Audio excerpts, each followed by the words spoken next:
এবার আমরা যেটা দেখব সেটা হচ্ছে ভ্যান টপ ফ্যাক্টর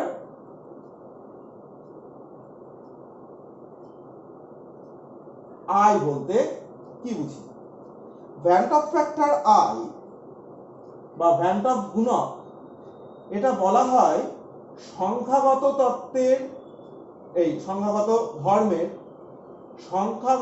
ধর্মের পরীক্ষালব্ধ মান বাই সংখ্যাগত ধর্মের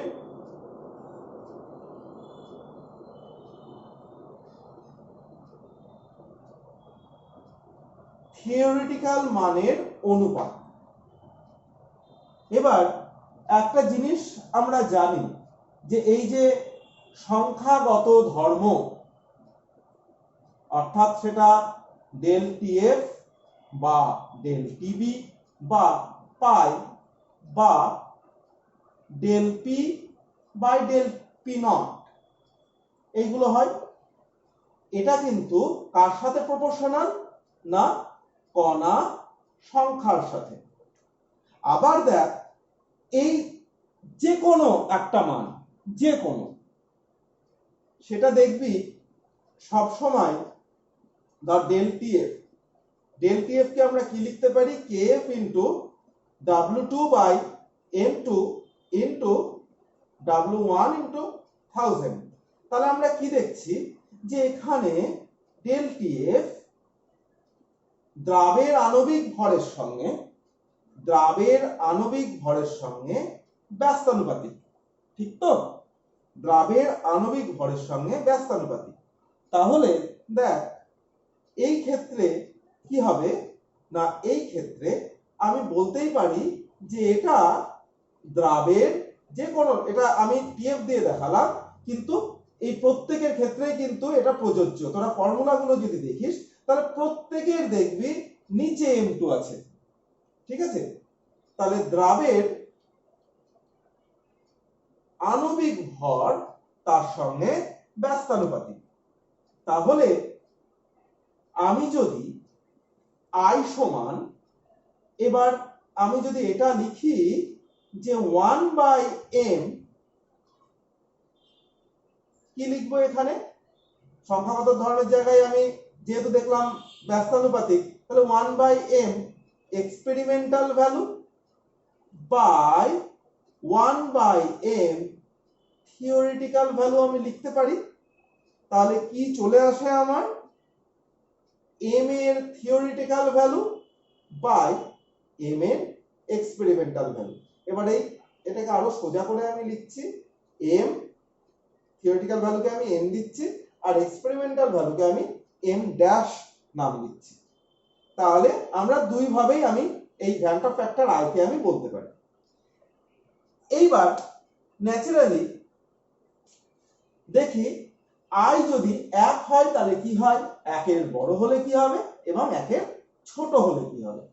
দেখ, তাহলে যদি আই 1 হয়, আই 1 মানে যে দ্রাবটা তার সংযোজন বা বিয়োজন কোনোটা হয় না, কোনোটাই হয় না, না সংযোজন হবে না বিয়োজন হবে। তাহলে এক্ষেত্রে আমি বলতে পারি যে সংখ্যাগত ধর্ম এক্সপেরিমেন্টাল ইকুয়াল টু সংখ্যাগত ধর্ম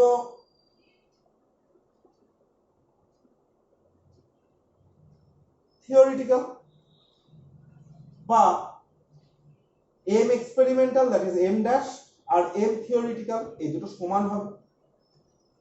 2 নম্বর, যদি i সংযোজিত হয় তাহলে কিন্তু i লেস দ্যান 1 হয়।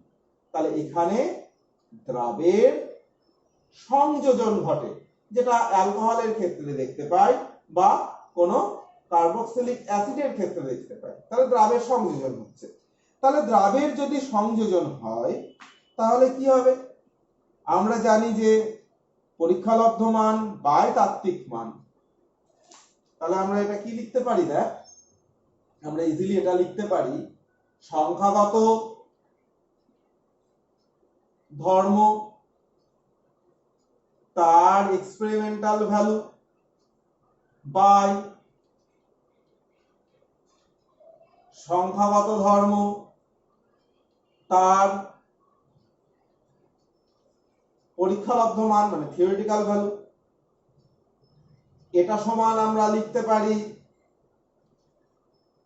এম থিওরিটিক্যাল মানে এম বাই এম এক্সপেরিমেন্টাল, কারণ আবার বলছি যে এরা একে অপরের সঙ্গে ব্যস্তানুপাতিক। এটা লেস দ্যান 1 হবে। তাহলে লেস দ্যান 1 যদি হয় তাহলে আমি কি দেখতে পারি? না, এখানে সংখ্যাগত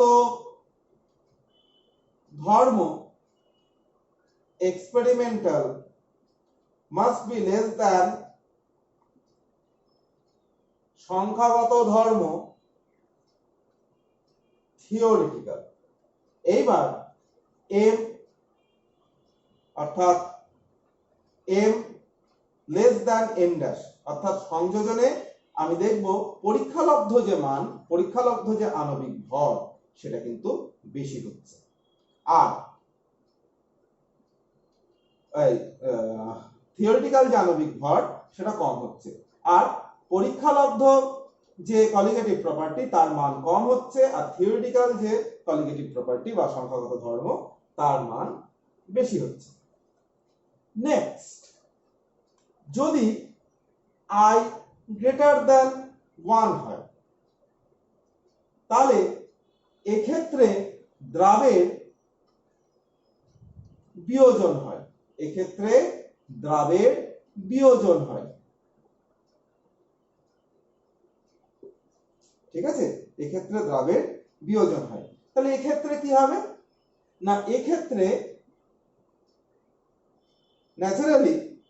ন্যাচারালি এই জিনিসটি ইকুয়াল টু হবে না, বরং উল্টোটা, মানে এক্সপেরিমেন্টাল ভ্যালু নিশ্চয়ই বড় হবে, কারণ পরীক্ষা আই মানে পরীক্ষালব্ধ বাই থিওরিটিক্যাল তাত্ত্বিক।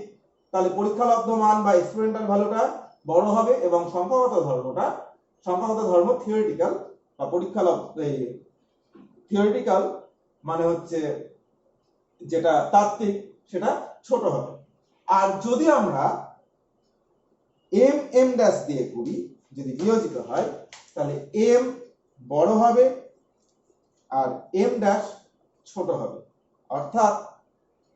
অর্থাৎ তাত্ত্বিক যে মান পাবো সেটা কিন্তু আমার বড় হবে, আর এক্সপেরিমেন্টাল যে ভ্যালুটা পাবো সেটা কিন্তু ছোট হবে। ঠিক আছে, বোঝা গেল? এইবার আমরা যদি এই আই দিয়ে বিভিন্ন আমাদের যে ইকুয়েশন আছে তার যদি এক্সটেন্ডেড ভার্সনটা দেখি, তার যদি পরিমার্জিত রূপটা আমরা দেখি, তাহলে আমরা দেখতে পাবো যে রাউল্টের সূত্র হয়ে যাবে এইরকম, P not by P by P not equal to I X two. আর একটা কি হবে? Del T F is equal to I K F into M. 3 নম্বর ডেল টিবি, মানে সবগুলোর সাথেই দেখ আই একটা মাল্টিপ্লাই হয়ে যাচ্ছে, pi is equal to I CRT, তার প্রত্যেকের সাথে একটা করে আই মাল্টিপ্লাই হয়ে গেল। এটা হচ্ছে পরিমার্জিত রূপ। ঠিক আছে, এইবার আমরা দেখব নেক্সট যেটা, সেটা আমরা দেখব যে আয়ের সাথে সংযোজন মাত্রা কি সম্পর্ক। ঠিক আছে, আয়ের সাথে সংযোজন মাত্রার কি সম্পর্ক? সংযোজন মাত্রাকে আমরা ডিগ্রি অফ অ্যাসোসিয়েশন বলছি। আই ও সংযোজন মাত্রা, এটাকে এক্স বলছি, এর মধ্যে সম্পর্ক। কি সম্পর্ক? সংযোজন মাত্রাটা কি সেটা আমরা আগে জানি, ঠিক আছে? সংযোজন মাত্রা x কে বলা হয় দেখ দ্রাবের সংযুক্ত মোল সংখ্যা বাই দ্রাবের মোট মোল সংখ্যা, এটাকে আমরা x বলতে পারি। যেরকম ধর n সংখ্যক a অণু আছে, মনে রাখবি যেরকম ধর 2ROH, সেখান থেকে দুটো ROH এর মধ্যে একটা হাইড্রোজেন বন্ড হচ্ছিল, সেরকম ধর n এ সংখ্যক ওই অ্যালকোহল নিয়েছেন, সেটা সংযোজিত হয়ে, দেখ আমি এটা আরো বাস্তব উদাহরণ দিয়ে বলছি, ROH, দুটো ROH আছে, ধর দুটো ROH আছে, এবার এটা কিভাবে যুক্ত হলো? একে অপরের সঙ্গে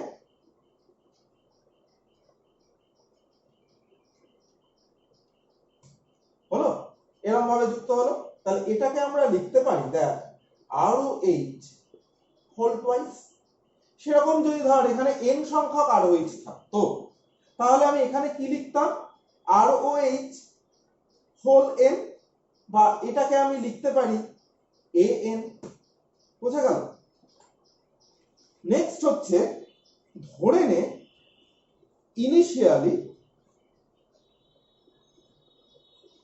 ইনিশিয়ালি এর গাঢ়ত্ব হচ্ছে C, ধর সংযোজন হয়নি প্রাথমিক অবস্থায়, তাহলে AN এর গাঢ়ত্ব 0। তাহলে এটা কতগুলো সংযোজিত হলো? দেখ C, এটা তো মোট মোল সংখ্যা হলো। এইখানে দেখ কত আছে? N আছে, N নিচে আছে, তার মানে 1/n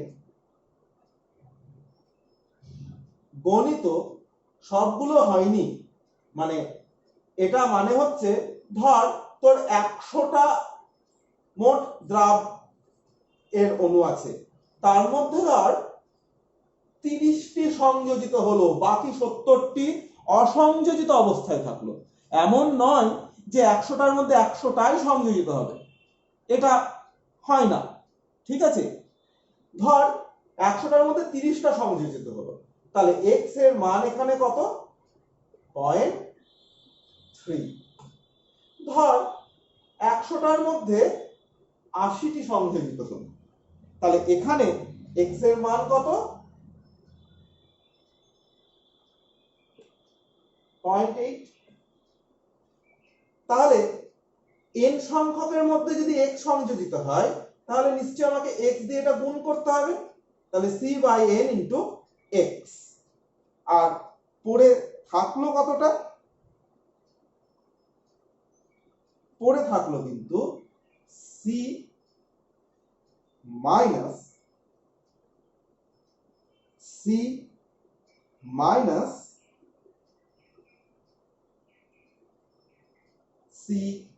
CX, কারণ এই x টুকু কিন্তু সংযুক্ত হয়ে গেছে। আর এটা 1 মানে C/n কেন হলো? কারণ দেখ এখানে সংযোজিত হচ্ছে, অর্থাৎ nটা এতগুলোকে নিয়ে সংযোজন হচ্ছে, অর্থাৎ 1/n দিয়ে এটা গুণ হবে। আর এখানে n দিয়ে গুণ হবে না, শুধু C গণিত x হবে, ঠিক আছে? এইবার আমরা মোট মোল সংখ্যাটা কিভাবে বার করছি? C minus CX plus CN into x, অর্থাৎ এটা মোট মোল সংখ্যা, মোট মোল সংখ্যা। এইবার C 1 minus x plus x/n, ঠিক আছে? এইবার আমার সংযোজিত হওয়ার পরে মোট মোল সংখ্যা কত? এইটা। আর সংযোজিত হওয়ার আগের কত হবে? সংযোজিত হওয়ার আগে এটা হচ্ছে সি থাকছে। তাহলে আই সমান কত হলো, C 1 minus X plus X by N by C. তাহলে I equal to 1 minus X plus X by N. ঠিক আছে, এবার দেখ, এবার জিনিসটা কি হয় যে X minus X by N equal to I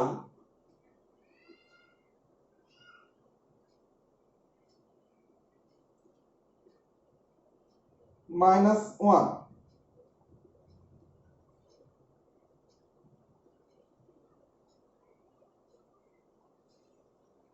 এটা এলো i minus 1 equal to minus X plus X by N. ঠিক আছে, তাহলে x ইকুয়াল টু আমরা লিখতে পারি 1 by n minus 1 equal to i minus 1। তাহলে x ইকুয়াল টু কি, i minus 1 by 1 by n minus 1। এটা হচ্ছে সংযোজন মাত্রা এবং i এর সাথে সম্পর্ক। এই সম্পর্কটা তোদের ডেরিভেশন আসে না, শুধুমাত্র সম্পর্কটা থেকে অঙ্ক করতে দেয়। তাহলে x equal to i minus 1 1 by n minus 1, এটা তাও আমি এটা ডিরাইভ করা থাকলো। নেক্সট আমরা যেটা দেখব সেটা হচ্ছে বিয়োজন মাত্রা,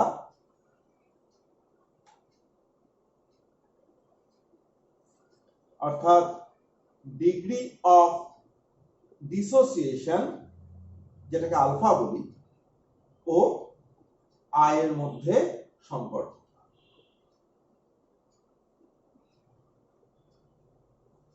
আচ্ছা, বিয়োজন মাত্রাকে আমরা আলফা বলি। আলফা সমান দ্রাবের বিয়োজিত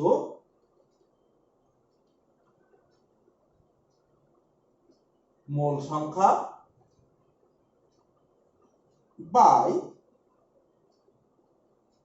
মোট মোল সংখ্যা। ঠিক আছে, ধর 100টা অণু আছে, 100টা অণুর মধ্যে বিয়োজিত হলো 50টা, বাকি 50টা অবিয়োজিত অবস্থায় থাকলো। তাহলে আমি এটাকে বলবো এর আলফা কত, 50% বলতে পারি বা 0.05 বলতে পারি। ঠিক আছে, এবার যদি ধর 80টি, 100টার মধ্যে 80টি বিয়োজিত হয়ে গেল আর বাকি 20টি অবিয়োজিত অবস্থায় থাকলো, তাহলে আমরা এটাকে 0.8 এরকম করে লিখতে পারি। তাহলে ধরে নে একটি তড়িৎ বিশ্লেষ্য আয়ন আছে AXBY। AXBY ভাঙে হচ্ছে এরকম ভাবে, দেখ এ পরমাণু কতগুলি আছে, বা এ আয়ন যাই হোক কতগুলি আছে, X। তাহলে X A Y প্লাস, আমি ধরে নিচ্ছি এটি cation, plus Y B X minus. ঠিক আছে, যে কোনো লবণকে এরকম ভাবে ভাঙা যায়, এটা জেনারেল ফর্মুলা। ঠিক আছে, এবার প্রাথমিকভাবে ইনিশিয়ালি এটা ধরা আছে C পরিমাণ, এটা 0, এটাও 0। এবার এটা কতটা ভাঙলো, এটা ভাঙলো হচ্ছে C, তার সহগ কত আছে X, আর তার বিয়োজন মাত্রা কত আলফা। তাহলে সাম্য অবস্থায়, মানে যখন ভাঙাভাঙি সব কমপ্লিট, তখন এই এটা ভাঙলো হচ্ছে, এর গাঢ়ত্ব হবে হচ্ছে CX আলফা পরিমাণ, আর এর গাঢ়ত্ব হবে C, কারণ C এর মধ্যে আলফা সংখ্যক ভাঙছে। ঠিক আছে, সি এর মধ্যে আলফা সংখ্যক ভাঙছে, আর একটি থেকে কতগুলি আরম্ভ হচ্ছে, একটি থেকে উৎপন্ন হচ্ছে এক সংখ্যক। তাহলে সি এর মধ্যে যদি সি আলফা সংখ্যক ভাঙে এবং একটি থেকে যদি এক্সটা উৎপন্ন হয়, তাহলে সি মোল থেকে কত মোল উৎপন্ন হবে, এক্স গণিত সি আলফা। সি এর মধ্যে আলফা সংখ্যক ভেঙে যাচ্ছে, কিন্তু একটি অণু থেকে এক সংখ্যক ক্যাটায়ন উৎপন্ন হচ্ছে, তার মানে মোট এক্স ক্যাটায়নের গাঢ়ত্ব বা মোল সংখ্যা আমি যদি ধরি, তাহলে সেটা হবে এক্স সি আলফা। সিমিলারলি এটা হবে ওয়াই সি আলফা। আর কত থাকবে, এটা C minus C alpha, C minus C alpha পরিমাণ থেকে যাবে। ঠিক আছে, তাহলে এটা বোঝা গেল। এটা খুব মানে কমন ব্যাপার, একটু যদি মাথা খাটিয়ে চিন্তা করিস তাহলে বুঝতে পারবি। এইবার টোটাল মোল আফটার ডিসোসিয়েশন, অবশ্যই C minus C alpha plus X C alpha plus Y C alpha. এবার সব সি গুলোকে কমন নিয়ে নে, তাহলে 1 minus alpha plus X alpha plus Y alpha. ঠিক আছে, তাহলে এবার ভ্যান্ট অফ ফ্যাক্টর সমান আমরা বলবো total mole after dissociation, that is C 1 minus alpha plus X alpha plus Y alpha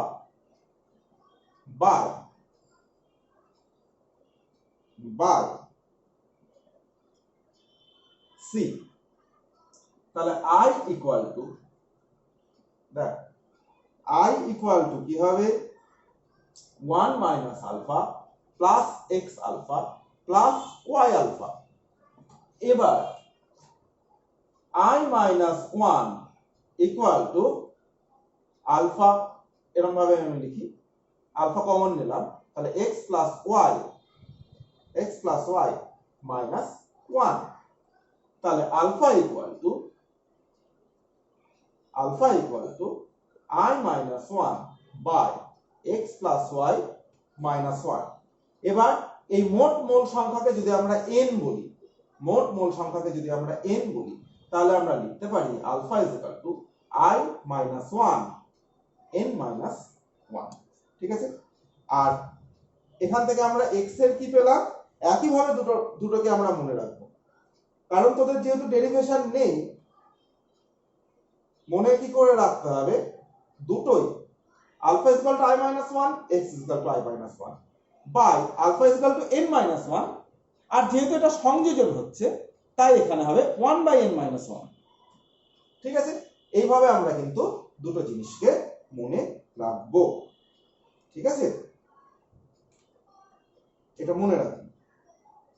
এইবার যেরকম ধর আমরা n কি করে ক্যালকুলেট করব, সাপোজ ধর AlCl3